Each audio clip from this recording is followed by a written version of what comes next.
Posture is really, really important when it comes to sitting.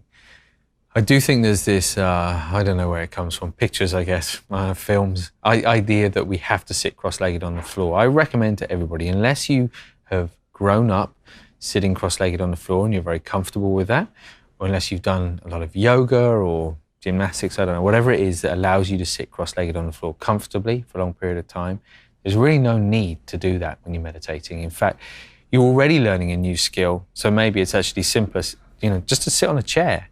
And I always recommend you do it legs and arms uncrossed. So you're sitting, so arms just resting in the legs.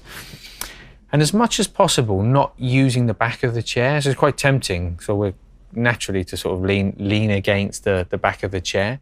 If you can, move towards the front of the chair. And you just sort of tilt the hips a little bit, so that the back sort of feels quite upright, the feet are flat on the floor, you feel very grounded. If you struggle with that, and I've definitely, if I sit on a chair, I get this a little bit and the back starts to kind of hunch over a bit. I find just a little cushion or a little towel underneath my backside just helps keep the hips in place. And then you don't have to put any effort into sitting upright. The back just naturally sits straight. So it's all about, if you can set it up in the right way, it really doesn't take any effort at all. You don't want to be sitting there thinking, okay, I must keep a straight back. And equally, you don't want to be sort of falling asleep and slouched over. So finding a chair which is upright, where you have a nice balance of, you're relaxed, but you're focused rather than being lying down on the sofa and falling asleep. It's quite important.